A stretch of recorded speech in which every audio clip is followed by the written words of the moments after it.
Hello मेरी बच्चा party. आज हम लेकर आए हैं forces and laws of motion में हमारी वेरी सेकेंड वीडियो। पहले वीडियो में हमने क्या पढ़ा था कि फोर्स क्या होता है। ठीक है, ये दो टाइप्स के हमने पढ़े थे, क्या unbalanced as well as balanced force. ठीक है, इसके बाद हमने पढ़ा था फ्रिक्शन क्या होता है। फ्रिक्शन के कॉन्सेप्ट्स को हमने समझा था डिटेल में। ठीक है, तो इन सारी चीज़ों में हमने बात की थी हमारी फर्स्ट वीडियो में। अगर आपने नहीं देखा है तो आप पहले फर्स्ट वीडियो देख लो।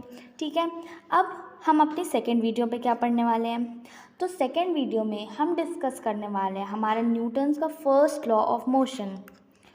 फर्स्ट लॉ ऑफ मोशन, चलिए स्टार्ट करते हैं। तो Newton first law of motion पढ़ने से पहले आई गेस हमें न्यूटन जी के बारे में कुछ जान लेना चाहिए। ठीक है, तो इनका पूरा नाम था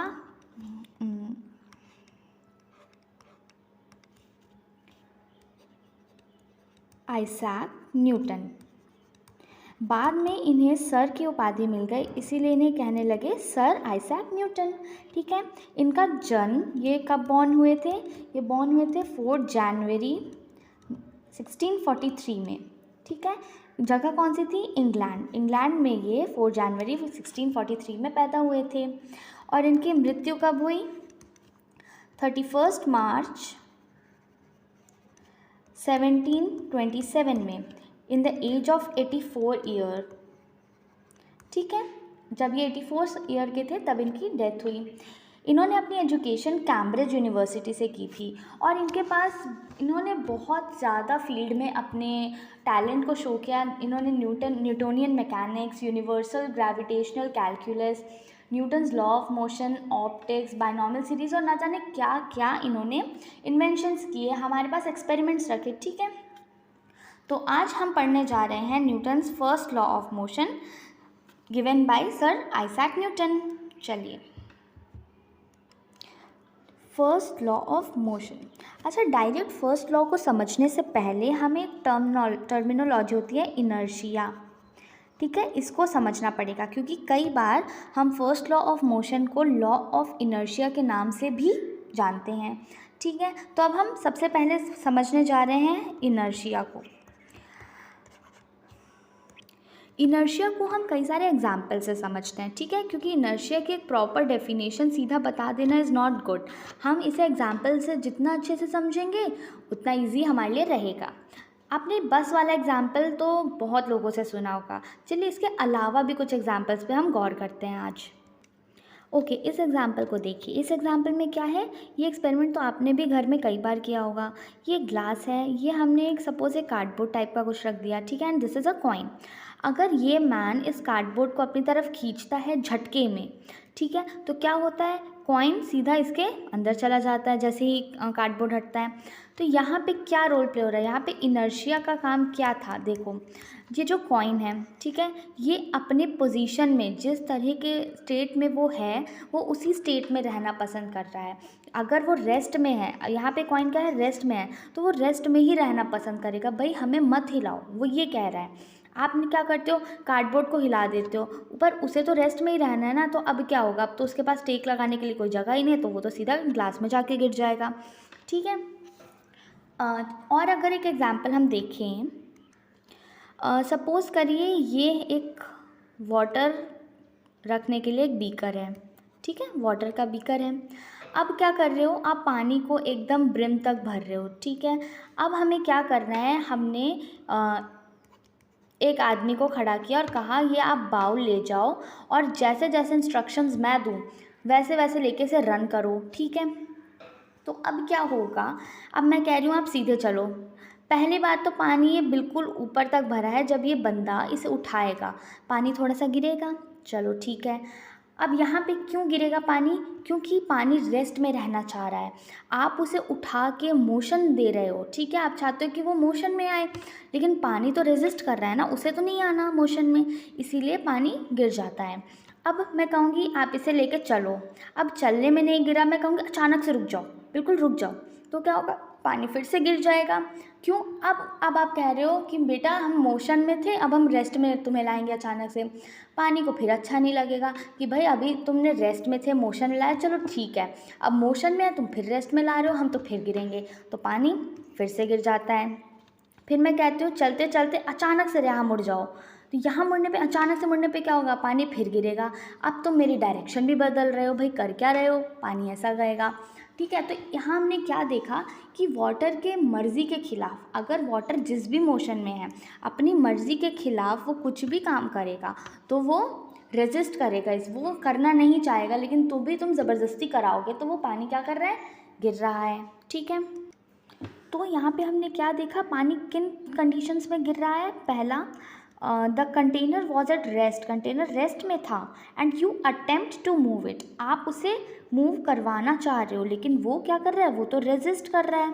अच्छा, रेजिस्ट करने का मतलब आप कुछ ऐसे समझो, देखो क्या होता है, जब भी सुबह सुबह स्कूल के लिए जाना होता है, आप सो रहे होते हो, आप बढ़िया रेस्ट में हो रहे होते हो, ठीक है, मम्मी क्या कहते हैं, बेटा उठ जाओ स्कूल का टाइम हो गया है, फिर आप क्या करते हो? नहीं मम्मी 2 मिनट और, 2 मिनट और, अगर आप करते हो तो क्या है, ये इसे ही कहते हैं रेजिस्ट करना। आप खुद आप देखो, आप अपनी खुद स्टेट चेंज नहीं करना चाहते हो, आप रेस्ट में हो, आप रेडी होकर मोशन में नहीं होना चाह रहे हो। ठीक है, तो यही फेनोमेना जो है, इसे हमने अगर साइंटिफिक रूप में ऐसे लिख सकते हो तो ये क्या होगा? इनर्शिया हो जाएगा।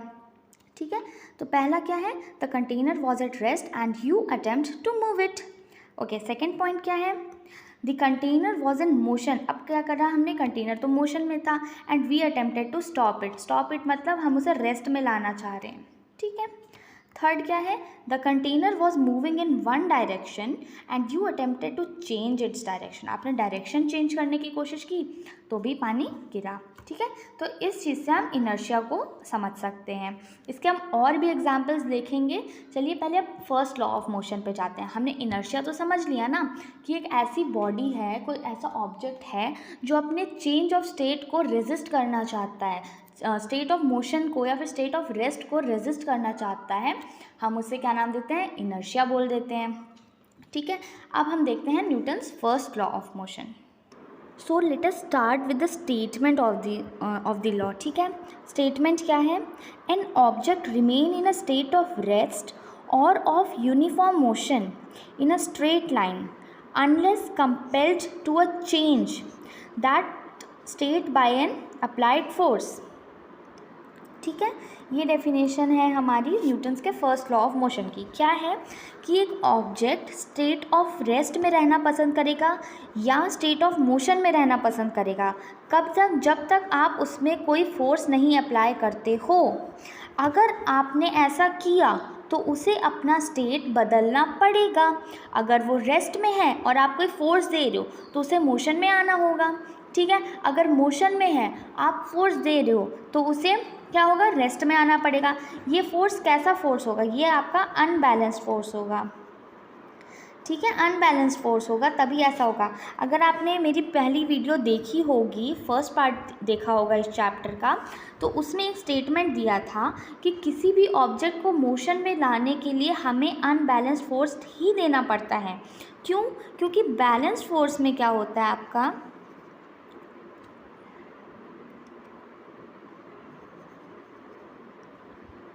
बैलेंस फोर्स में क्या होता है, हमारा नेट फोर्स क्या हो जाता है? ज़ीरो हो जाता है।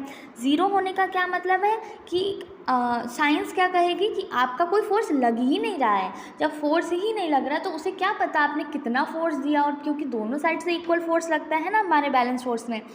अनबैलेंस्ड में आप क्या करते हो? अनइक्वल फोर्स देते हो दोनों साइड से, तभी ऑब्जेक्ट लार्जर फोर्स के साइड पे मूव करता है। जैसे मैंने बताया था, अगर यहाँ से आप 5 न्यूटन का फोर्स दे रहे हो और यहाँ से 3 न्यूटन का दे रहे हो तो ऑब्जेक्ट यहाँ मूव करेगा। क्यों? क्योंकि यहाँ ज़्यादा फोर्स लग रहा है। ठीक है, और यहाँ पे क्या होता है? 5 न्यूटन दोनों तरफ लग रहा है तो कोई फोर्स ही नहीं लगेगा, तो यहाँ पे तो मोशन की बात ही नहीं होती, यहाँ पे मोशन होगा। ठीक है, तो यहाँ जो आपका फोर्स है वो अनबैलेंस्ड फोर्स है। एक बार फिर से डेफिनेशन को समझ लो। ठीक है, एक ऑब्जेक्ट है वो अपना स्टेट बदलना नहीं चाहेगा। अगर वो रेस्ट में है तो रेस्ट में ही रहना चाहेगा, मोशन में है तो मोशन में ही रहना चाहेगा। कब तक? जब तक आप उधर उसमें कोई एक्सटर्नल अनबैलेंस फोर्स नहीं लगाते हो। ठीक है, अब इसके हम ढेर सारे एग्जांपल्स देखने वाले हैं, तो वीडियो में बने रहिए। चलो ओके, ये जो आप फर्स्ट एग्जांपल देख रहे हो ये वही बस वाला एग्जांपल है। ठीक है, इसमें अब देखो क्या होता है। यहाँ पे क्या हो रहा है, ये बस ड्राइवर अंकल हमारे बैठे हुए हैं और ये हमारे पैसेंजर्स हैं। अब बस अगर आपकी आगे की तरफ चल रही है, ठीक है, आप आराम से बैठे हुए हो, फिर क्या होता है, अचानक से ड्राइवर ब्रेक लगाता है। ठीक है, क्या होता है, ब्रेक लगाया जाता है, तो क्या होगा, सोचिए, ब्रेक लगाने पर क्या होगा। ब्रेक लगाने पर आप आगे की तरफ हो जाते हो, आगे की तरफ आपकी बॉडी झुक जाती है। अब ऐसा क्यों होता है, देखिए, जो ये बस है अगर ये आगे की तरफ चल रही है, ठीक है, तो आपकी पूरी बॉडी भी आगे की तरफ मूवमेंट कर रही है। क्या हो रहा है, आपकी बॉडी में भी मोशन है। ठीक है, आपकी बॉडी में भी मोशन है। क्यों? क्योंकि वो बस के कांटेक्ट से है, आपके पैर डायरेक्टली बस के कांटेक्ट से हैं, तो बस आगे चल रही है तो आप भी मोशन में हो। अब क्या होता है, बस को अचानक से ब्रेक लगाना पड़ता है तो आप आगे की तरफ हो जाते हो। अब ऐसा क्यों, देखो, आपकी पूरी बॉडी मोशन में है, अब बस रेस्ट में आ गई तो आपके पैर जो कि बस के डायरेक्ट कांटेक्ट में है वो भी रेस्ट में आएंगे, लेकिन आपकी अपर बॉडी अभी भी मोशन में रहेगी। तो अचानक से आपके स्टेट को चेंज करा जा रहा है, तो क्या होगा, आपको जर्क फील होता है। ठीक है, आप क्या करोगे, आप इनर्शिया का लॉ फॉलो कर रहे हो कि भाई हमें हमारे स्टेट में ही रहना है, हम रेजिस्ट करेंगे चेंज को। तो आपकी अपर बॉडी रेजिस्ट करना चाहती है पर वो नहीं कर सकती। क्यों? क्योंकि आपको फोर्स लग रहा है तो आप आगे की तरफ जर्क होगा आपको। ठीक है, अगर ऐसे ही बस खड़ी हुई है, ठीक है, और अचानक से एकदम चलने लगेगी तो आपकी जो अपर बॉडी वो पीछे की तरफ हो जाएगी, है ना। अब इसमें भी क्या होता है, अब आप रेस्ट में हो, आपको अचानक से मोशन दिया जा रहा है तो आपके पैर जो कि बस के डायरेक्ट कॉन्टैक्ट में है वो मोशन में आ गए तो आपकी अपर बॉडी को जर्क फील होगा। ठीक है, अभी सेकंड केस देखो, यहाँ पे क्या है भाई, यहाँ तो पैसों वाला पेड़ लगा, ये पेड़ मिल जाए तो मज़ा ही आ जाएगा, है ना। देखो क्या हो रहा है, ये आदमी इस पेड़ को हिला रहा है। ठीक है, हिलाने से क्या होगा, जैसे सपोज़ चलो ये फ्रूट है मान लो, ठीक है, ये जो फ्रूट है ये क्या होगा, ये अपने रेस्ट फॉर्म में है। जब तक पेड़ नहीं हिलाया गया ये रेस्ट फॉर्म में है। अब क्या होगा, आप अचानक से पेड़ को इस तरह से शेक करोगे तो ये भी तो जो आपका फ्रूट है, एप्पल फ्रूट है, ये भी तो मोशन में आएगा।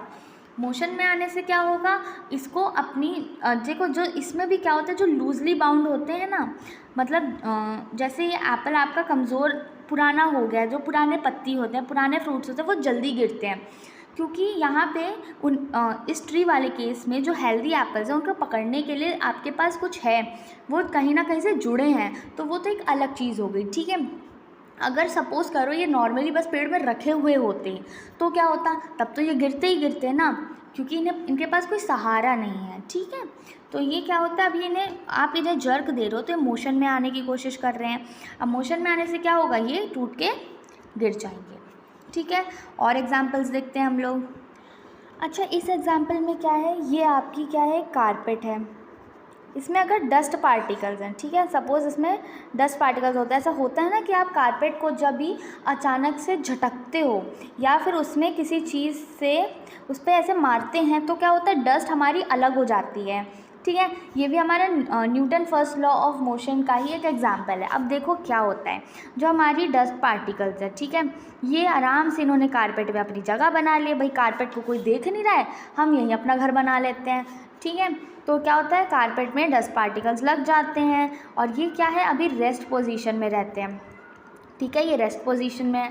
अब क्या होता है, किसी की नज़र पड़ती है, भाई कारपेट इतनी गंदी कैसे हो गई, इसे तो साफ़ करना पड़ेगा। तो क्या किया जाता है, इसको किसी चीज़ से अगर हम हिट करेंगे तो क्या होगा, कारपेट मोशन में आ जाएगी। कारपेट मोशन में आने से क्या होगा, अब ये पार्टिकल्स कहेंगे ओ नो, हमें तो अब अपनी स्टेट चेंज करनी पड़ेगी, अब हमें भी मोशन में आना पड़ेगा। तो वो क्या करते हैं, मोशन में जब तक वो आए तब तक कारपेट मोशन में आ जाता है और डस्ट पार्टिकल्स कारपेट से अलग हो जाते हैं। ठीक है, ये चीज़ भी हम समझ गए। अच्छा, इसमें ये चीज़ आपने देखी कि जब तक हमने कोई फोर्स अप्लाई नहीं किया, ठीक है, जो जिस भी स्टेट में था वो वैसे ही रहा। यहाँ कारपेट में देख लो, अगर हम यहाँ से इसे नहीं मारते या नहीं झटकते तो डस्ट पार्टिकल्स अलग नहीं होने वाले थे।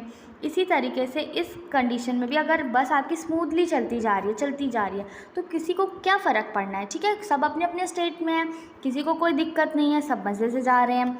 इसमें भी क्या, आप पेड़ वाले केस में भी देखोगे, अगर कोई हिलाने के लिए नहीं आएगा, ठीक है, तो ये नहीं गिरेंगे, इतने सारे नहीं गिरेंगे एक साथ। तो यहाँ पे एक चीज़ हमने समझी, एक स्टेटमेंट हम समझ सकते हैं कि मोशन कैन नॉट चेंज और decrease without effect of unbalanced force, जो कि हमने क्या पढ़ा था, हमारा जो फर्स्ट लॉ ऑफ मोशन का स्टेटमेंट था, इसमें हमने क्या देखा था, देखिए, an object remain in a state of rest or of uniform motion in a straight line unless compelled to a change that state by an applied force। क्या है अप्लाइड फोर्स। अब यहाँ पे यही अप्लाइड फोर्स क्या क्या चीज़ें हैं, ये अप्लाइड फोर्स वो ब्रेक है जो बस ड्राइवर लगा रहा है, या वो एक्सेलरेशन है जो रेस्ट ऑफ जो कि बस अगर रेस्ट में है तो वो दे रहा है, ठीक है, ये फोर्स वही चीज़ है, या फिर ये फोर्स उस मैन का फोर्स है जो वो पेड़ हिला रहा है, ठीक है, यही है वो अनबैलेंस्ड फोर्स। और कारपेट में जो हम डंडे से मार रहे हैं वो है ये फोर्स, ठीक है। तो इस फोर्स की बहुत महत्वता है हमारे फर्स्ट लॉ ऑफ मोशन में। क्लियर है? तो हम इनर्शिया समझ गए क्या होता है। अब हमें देखना है क्या इनर्शिया और मास में कोई रिलेशन है। मास क्या कह सकते हो आप, किसी ऑब्जेक्ट का वेट कह सकते हो, है ना। मास क्या होता है, किसी ऑब्जेक्ट का वेट होता है। तो इनर्शिया और मास के बीच में एक रिलेशन होती है। अब हम उसी रिलेशन को देखने जा रहे हैं। चलिए, अभी इस टॉपिक को समझने के लिए हम ये एग्जांपल देखते हैं। देखो, ये मैन है, इसके लिए ट्रॉली को सेम एफ फोर्स में, सपोज़ ये 10 न्यूटन फोर्स से इस ट्रॉली को मूव कर रहा है, ठीक है, और यहाँ पे भी अगर ये 10 न्यूटन का फोर्स ही देगा तो कौन सी ऑब्जेक्ट हमारा ईजिली मूव करेगा। देखिए, इसमें हमें पता है अगर हम 10 न्यूटन का फोर्स दोनों में लगा रहे हैं तो ये तो हिलने से रही, लेकिन ये इतने में हिल सकती है, चल सकती है, मोशन में आ सकती है, ठीक है। तो इससे हम ये कंक्लूड कर सकते हैं कि जिसका मास जितना ज़्यादा होगा, ठीक है, उसका इनर्शिया भी उतना ही ज़्यादा होगा, ठीक है। जो हैवी मास होगा उसको हमें मूवमेंट देने के लिए ज़्यादा फोर्स की ज़रूरत होगी रैदर देन कि जो हल्का वाला होगा।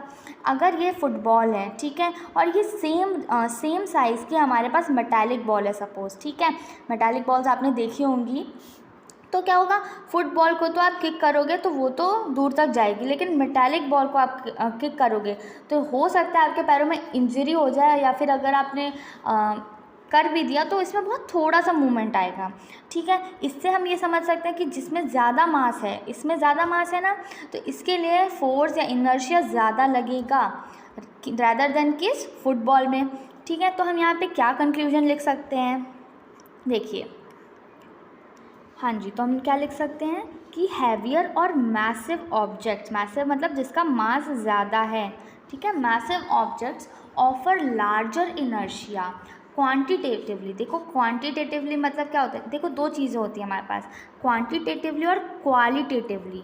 क्वांटिटेटिवली जो है वो क्वांटिटी से रिलेटेड है, ठीक है, और जो क्वालिटेटिवली है वो उसकी क्वालिटी से रिलेटेड होता है, ठीक है, एक जनरल सी बात है। तो क्वांटिटेटिवली क्या होता है, inertia of an object is measured by its mass. जितना ज़्यादा मास होगा उतना ज़्यादा इनर्शिया होगा, ठीक है, यानी कि inertia is directly proportional to mass. मैंने आपको डायरेक्टली प्रोपोर्शनल का मतलब बताया था ना। डायरेक्टली प्रोपोर्शनल का मतलब होता है अगर एक क्वांटिटी या एक चीज़ बढ़ रही है, इंक्रीज़ हो रही है, तो दूसरी भी आपकी इंक्रीज़ होगी। अगर मास आपका कम होगा तो इनर्शिया भी कम होगा, है ना। तो इनर्शिया और मास डायरेक्टली प्रोपोर्शनल है। जितना ज़्यादा मास होगा तो उतनी ज़्यादा इनर्शिया, उतनी ज़्यादा फोर्स हमें लगेगी उसको मूवमेंट देने में। सेम केस होता है अगर आपको रोकना भी होता है ना किसी मूविंग ऑब्जेक्ट को, तो इनर्शिया का भी सेम यही रिलेशन होगा। जितना ज़्यादा मास होगा, ठीक है, उसे रोकने में भी उतना इनर्शिया ने उतना फोर्स लगेगा, ठीक है। तो ये था कॉन्सेप्ट हमारा इनर्शिया और मास का। आई होप ये भी क्लियर है। अब हम अपनी नेक्स्ट वीडियो में देखेंगे सेकेंड लॉ ऑफ मोशन को, ठीक है। आई होप ये लॉ आपके लिए क्लियर है। तो मिलते हैं नेक्स्ट वीडियो में। बाय बाय बच्चा पार्टी।